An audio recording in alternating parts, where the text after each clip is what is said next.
An emergency situation in Putin's inner circle. A strike on a government motorcade. Special forces are on alert. Putin is urgently requesting help, with urgent calls to the Kremlin. Ukraine's shocking decision.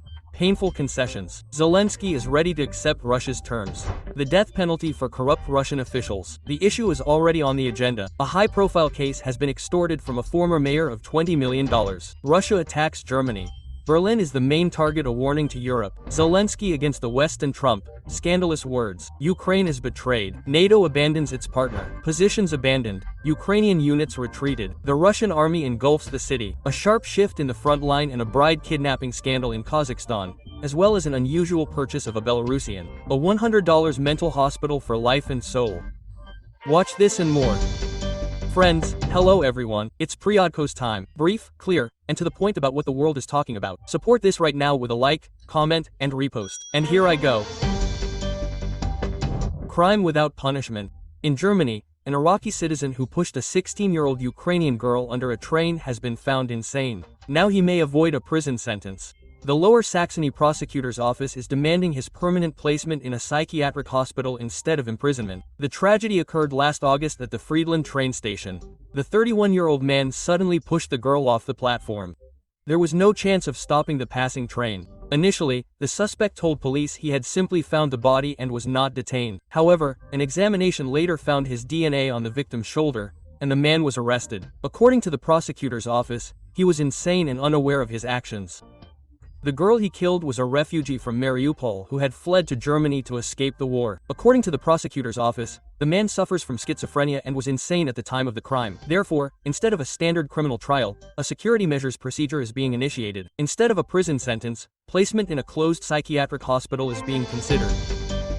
Berlin is preparing for repatriation. They want to send Syrian migrants home. MERS will discuss the return of Syrian migrants to their homeland with Syrian President Ahmed al-Shara next week. The talks will be held in Berlin, and the issue of repatriation is among the key topics. We have many important topics to discuss, as you already mentioned, including the return of Syrians to their homeland. To achieve this, we need to engage in dialogue with those responsible on the ground. This is one of the factors underlying the meeting planned for next week. Down to the last thread, a major decision in Russia. The former mayor of Sochi has been stripped of his luxury goods. The state has seized property worth 1.6 billion rubles. That's about $20 million. Alexei Kopygorodsky's assets have been transferred to the state, according to RosMI, specifying that these include 5 properties, 15 plots of land, 10 cars, as well as watches, jewelry, elite alcohol, icons, rare books, and cash. The Kopygorodskys are charged with embezzlement and bribery. Russia needs the death penalty. The Communist Party is convinced of this. Such a sentence should be imposed for corruption on an especially large scale. Deputies intend to appeal to Valentina Matvienko with a proposal to reinstate this penalty, saying they are basing their approach on the Soviet Union, not China's. The Supreme Court, the prosecutor's office, legislators, and the public should jointly determine the amount of punishment. I believe it should be a certain amount, starting from a certain number of millions of rubles. Of course, mitigating circumstances should be stipulated, but if we are talking about the organizers of corruption schemes, then the death penalty is definitely appropriate. Ukrainians are against elections if voting is conducted online. According to a survey by the Kyiv International Institute of Sociology, 60% of Ukrainian citizens disapprove of the idea of online elections due to the risk of fraud. Meanwhile, 35% of respondents support this format of voting. At the same time, almost 70% of Ukrainians do not believe that the peace talks currently underway with US mediation will lead to a sustainable peace. When asked why they doubt the success of the negotiations, half of those surveyed stated, "Putin doesn't want real peace, and if the opportunity arises, Russia will try to attack Ukraine again." The EU is bending the rules for Ukraine's sake, while Europeans are terrified of a simplified membership with limited powers. Brussels is discussing a radical plan to rewrite the EU accession rules, in place since the Cold War, in order to expedite Ukraine's admission as part of a possible peace deal with Russia. The idea is two-tier membership, writes the Financial Times. Ukraine will be able to join the EU, but without full voting rights at summits and ministerial meetings. Full access to the subsidy and funds market will only be granted gradually and after conditions are met. The article states that Zelensky will agree to the painful points of a peace agreement, including the loss of territory, only if he can demonstrate a victory to Ukrainians in the form of EU accession. However, the European Commission understands that President Volodymyr Zelensky will be able to accept other elements of a possible peace deal, such as territorial concessions to Russia, only if he can present EU membership as a positive outcome. Zelensky is ready to make concessions to Russia. They are painful, but they must be made. This is the conviction of Czech President Petr Pavel, who visited Kyiv and also spoke about what Ukraine needs to do. I believe that Ukraine has done a great deal to make the proposed solution acceptable. I also believe that there are a number of painful concessions that Ukraine will have to make, and it is ready to do so, provided that they lead to peace. And we must make every effort to ensure that all the work done to prepare these documents is not in vain, because Russia will immediately reject them. Zelensky, meanwhile, sharply responded to Trump's recent accusation that Zelensky is the problem on the path to peace. Bankova said this is not true, and ultimatums don't work. I believe that Ukraine currently holds the initiative in the negotiations. I believe we are moving faster than Russia. I believe we have worked very well with the American people. It's just that on some issues, we are not on the same side. Everything is clear. I defend the interests of our state, and ultimatums, in my opinion, are an unworkable model for democratic relations between countries. Moreover, Zelensky has turned against the West. Is this a betrayal by allies? At a critical moment, Ukraine was without missiles for some air defense systems and only received them the day before. Kyiv is speaking harshly about the Europeans. They are helping Ukraine very slowly. Everything is measured in Ukrainian lives, Zelensky admits. Quote, "If I literally knock out every single package of missiles from European and American countries, then I can't blame only the United States, because we're talking about all the other systems that protect our energy sector in the country." Furthermore, Zelensky has warned for the second or third time in January. Intelligence has data. A new strike from the fleet and land-based aviation will be launched against Ukraine. Monitoring channels are again mentioning the hazelnut tree and talking about a repeat strike with this ballistic missile. A Russian strike against Germany is in Moscow's plans. A political scientist close to the Kremlin stated this quite seriously in an interview with Tucker Carlson. According to Carlson, Putin's top advisor, Karaganov, Russia is ready to strike Berlin and London with nuclear weapons if the war in Ukraine continues in the same vein. That's the warning. If we strike, the Americans will never respond. They won't respond anyway. The Poles, by the way, are becoming more prudent. They understand they are playing with fire. They are trying to retreat from the front lines of the conflict. But my choice would be Great Britain and Germany. So, would you launch a nuclear strike on Great Britain and Germany? I pray to God that this does not happen, but yes, Germany should be first, because it is Germany that is the source of the worst in European history. Friends, given all the recent events, especially those that have surprised us since the beginning of this year, what do you think about such statements about nuclear war? To whom? Why? For what purpose? Right, as before, your response is under this video. I haven't thanked you all for your support in a long time, so I will make amends. Thank you very much for every word, like, subscribe, and view. Thank you that many of you have been with me every day for a long time. Thank you for this choice. And I continue.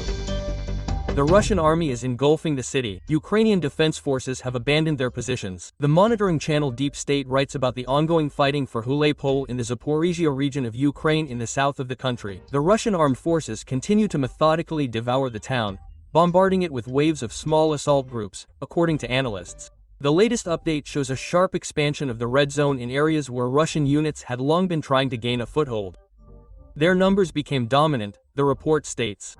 As a result, Ukrainian units retreated. The latest update showed a significant expansion of the red zone in the city, where the enemy had long been spotted, constantly trying to gain a foothold, and over time, their numbers in this area became dominant, forcing the defense forces to abandon their positions. The Russian Ministry of Defense, meanwhile, states, the city has been under Moscow's control since December 27th, and the Ukrainian armed forces are attempting to enter the city with small sabotage and reconnaissance groups. Furthermore, Russia continues to show footage from the captured Ukrainian Armed Forces command post, which Ukrainian soldiers abandoned after fleeing their position. This resonant story occurred at the end of 2025 in Hulepole. Orban went to the bank. Hungary is launching a major anti-Ukrainian campaign. In preparation for the parliamentary elections, Prime Minister Orban initiated a national petition, a kind of informal referendum against the allocation of EU funds to Ukraine. Supporting Kyiv, the Hungarian Prime Minister declared, is a path to tanks, conflict, and economic collapse. And only the current government,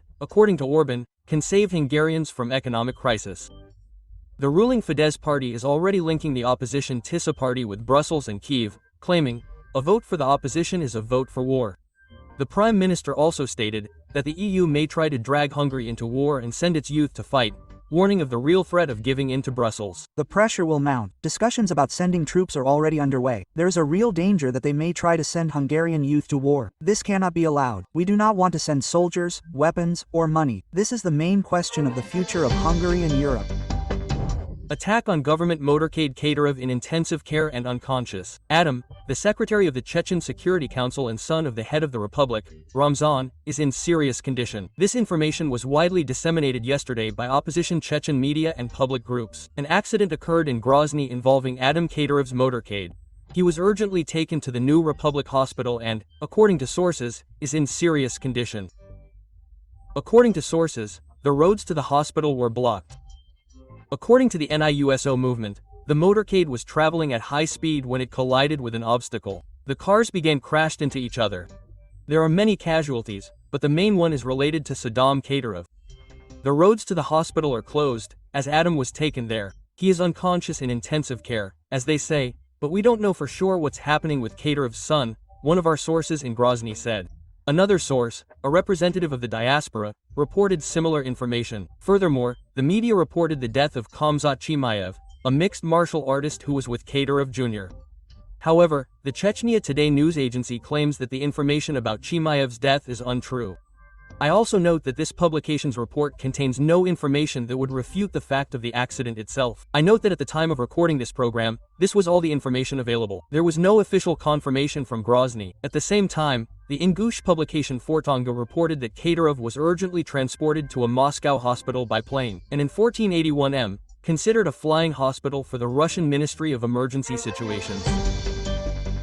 Anti-government protests in Iran have been suppressed. After harsh repression, numerous arrests, and amid Trump's threats to intervene, the authorities managed to pacify the people. The situation in Tehran has been relatively calm for 6 days now, Reuters reports, citing human rights organizations and local residents. Drones are flying over the Iranian capital, but there are no unrest, according to residents. However, according to the publication, the United States may deploy additional military forces to the region, indicating ongoing tensions. U.S. allies, including Saudi Arabia and Qatar, have been in intensive diplomatic contact with Washington this week, trying to prevent an American strike and warning of the consequences for the entire region, as well as for the United States. Despite the calm, Tehran is on full combat alert. Our independent sources confirm a significant military and security presence in cities and towns where protests have previously taken place, as well as in a number of other cities. Places where there were no large demonstrations, the Norway-based Hangul news agency reported to Reuters. And Trump thanks the Iranian authorities. On his Struel page, the US president thanks Tehran for canceling executions of protesters. The first execution was scheduled for January 14. I deeply respect the fact that all the executions scheduled for yesterday, more than 800, were cancelled by the Iranian leadership. Thank you. Meanwhile, Moscow is holding urgent telephone talks first with Netanyahu, who believes that Iran is a common enemy of Israel and the US, and then with Iranian President Pezeshkian. He recently called Netanyahu the instigator of protests in Iran.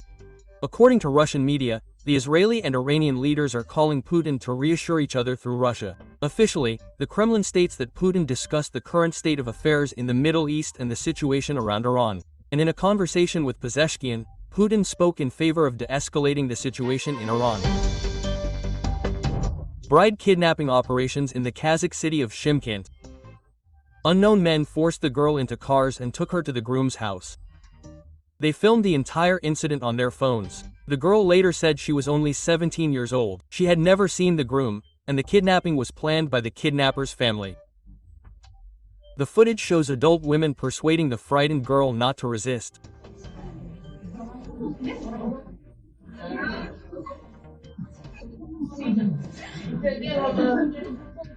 They also took the girl's phone and demanded she sign a statement stating that she had come to the groom's house voluntarily. When the kidnapped bride refused, she was threatened, and then the groom, the kidnapper, assaulted her. The Kazakhstan resident says she managed to escape. Now she is seeking the harshest punishment for all those responsible. Police have already launched an investigation. The suspects have been detained. As a reminder, forced marriage is a criminal offense in Kazakhstan. And finally, how not to go crazy. A Belarusian bought a psychiatric hospital and 15 hectares of land for just $100. The purchase was legal. The old building and several other outbuildings were sold at a state auction. After a fire in 2019, the hospital fell into disrepair. The online publication Onliner reports on this unusual acquisition. The entire complex is located 150 kilometers from Minsk. Dmitry, the property owner, has converted the walls of the former psychiatric hospital into an art gallery. Now, the hallways and rooms that were once hospital wards are filled with paintings by a wide variety of artists. Classical landscapes, surreal portraits, and abstract works are on display. Dmitry is in no rush to renovate his property, wanting it to remain in its original form.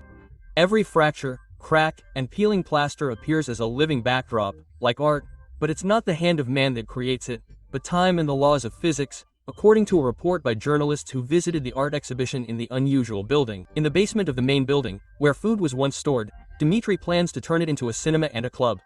Quote, "I have 4,000 square meters of real estate. Why should I rent anything?" The man asks in surprise and leads us into his apartment. It has become an X-ray room. It's quite cozy inside, and most importantly, warm. The owner installed a stove here. Friends, that's all. Thank you very much for watching. Thank you for being with me every day. Have a nice day, and don't forget to support me with a like, a subscription, and a comment. See you tomorrow.